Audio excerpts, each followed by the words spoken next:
Good morning to all you guys from 88 Racing. This is another day in the life of Shashank Sharma, and today we're going to test out, the real world test out of the KTM RC 200. This is a new launch, and KTM's pretty excited with this, or the people are excited with this. So I'll not talk about all the looks and stuff, because there's a lot of vloggers, Sagar Shelekar and all of them, who have talked about this already. I'm just going to talk about how it feels in the real world. That's this. Right away I can feel that the suspension is much better than the old one, but it's on the softer side basically.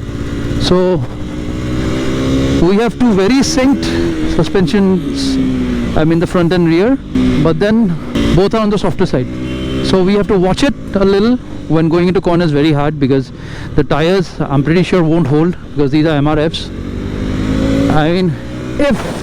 If at all we could get these on Metzeller's, that would have been a blast. And because of the new airbox and stuff, the revs keep climbing on and on and on. It takes the potholes very nicely though. The normal ones. I'm not talking about big ones, which are meant for special off-roaders, but the normal ones which you can find on the road. This new suspension setup is making it very plush, but that's also the negative side on the track, or when you want to ride fast in the corners. So the reason I'm riding this bike is to put it to real world test on the Guwahati-Shillong road. So because most of my viewers are from Guwahati or Shillong, or mostly the northeast, so we want the best possible bike, at least for the new gen, to do their practice on, to have their fun on. There's another competition, that's the R15, and this has been a very successful bike over the years. So we just want to check how practical it is if we put the RC200 against the old gen R15. So once the roads are clearer, we would start to push these bikes against each other. Now Rehan here weighs around 30 kilo less than me, so he has got the advantage of weight, and I have around 50 odd cc's more than him, so I have got the advantage of the bike's power. So you can say both of us are kind of equally matched when it comes to power and weight. The mirrors, the rear view mirrors, are pretty nice and wide, so you can see whatever's happening up behind you. I was told by KTM that the handlebars, they come in two different positions. So this is supposed to be the neutral position for a regular commuter, and there's another sport position that the bar goes below or something, but we haven't tested that out, and I don't want to test it out also, because on the road, no matter how well you can ride, you're always exposed to traffic and so many other things. So it's better to be safe with higher handlebars. This is the top speed war now. So I'm on 6th, and I'm slowly gaining on him, as you can see, very slowly. But yeah, you can say that the top speed on this bike, I didn't see the speed exactly, but I'm sure you would have seen it in the camera. But yeah, it does climb up a little faster than the R15. The high-speed damping, what I've seen just now, is pretty soft. So if you get a bump at a high speed, the bike suspension gets a little upset, but that is like totally fine, because you would want this kind of a bike, that's built for dual purpose, to take the bumps rather than give you the feedback of it and throw you off balance. The brakes from these new discs is really good. The stopping power, very very good. Though I thought that the quality has been degraded due to cost cutting or so, but actually though it's made by Vibray, the quality feels very good when you want to use it to the maximum. And when you talk about me, and when I'm talking about riding on the hills, I do push the bikes to quite a limit. In the lower revs, the bike seems to be pretty smooth. In the higher revs, we have a bit of acceleration, vibration, but that is quite normal if you think about it, because the engine is maxing out. As you might have seen, R15 is one of the most easiest bikes to flick around. Let's try to outbrake him.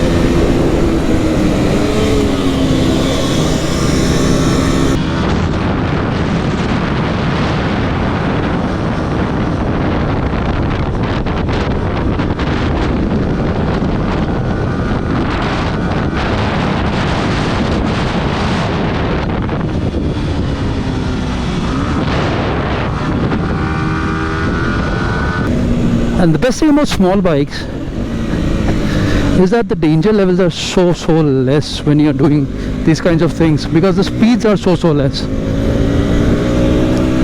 And I can say with this particular model, well, at least now I can say with this particular model, KTM will bring back the revolution.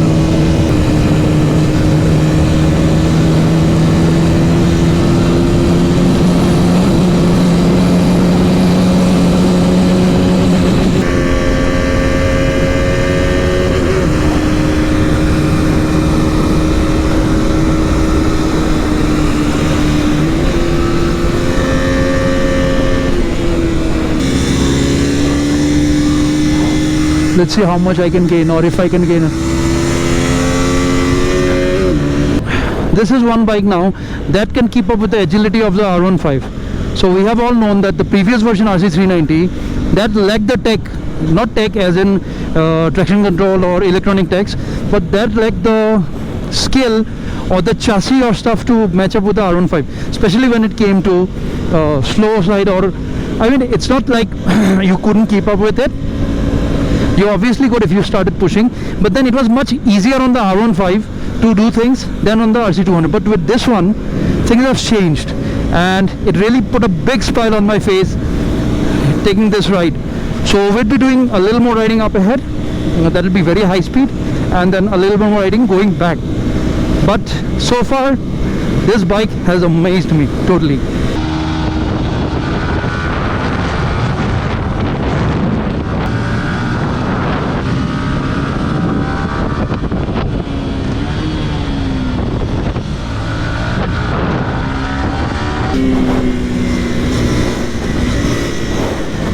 As I told you, he takes a very different and aggressive line, so he builds up more momentum for the exit, more drive.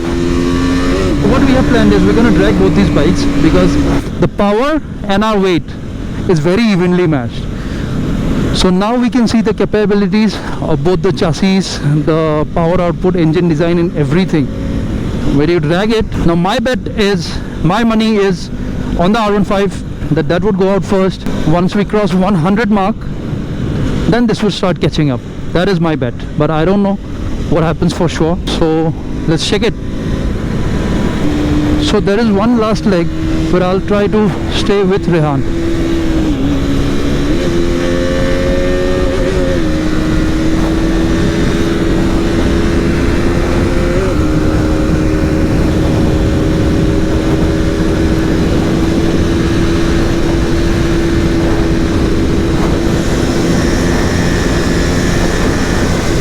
So as you can see in the high speed corners, if there are no bumps, then the 200 handles pretty nicely.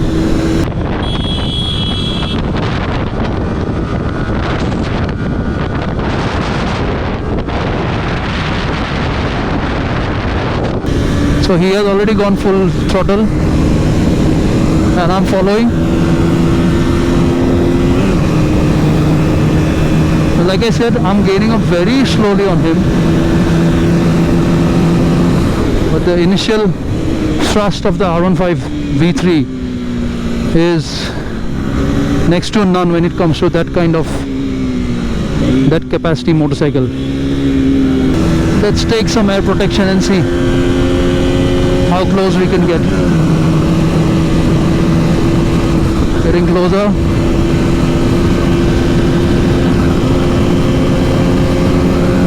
Closer.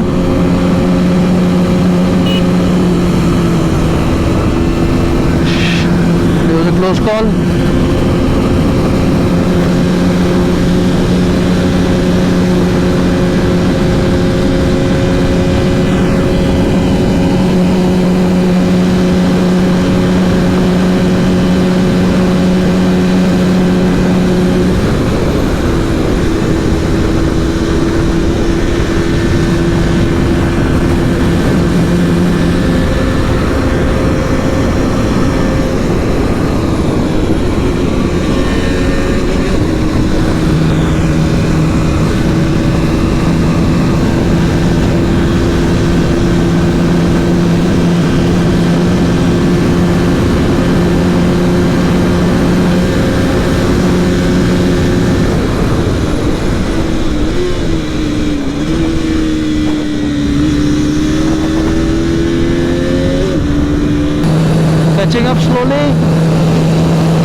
So after the entire day of comparison, what we have found out is the R15 has been ruling these streets for quite some time in the smaller cc category, but the KTM RC200 is the new crown king, and this bike is going to go a long mile, and we are thankful to KTM for giving us this bike with so much of tech and balance, and we hope that we can ride more of this baby in the future. So with that said, this is Shashank Sharma saying bye from 88 Racing. See you in the next vlog.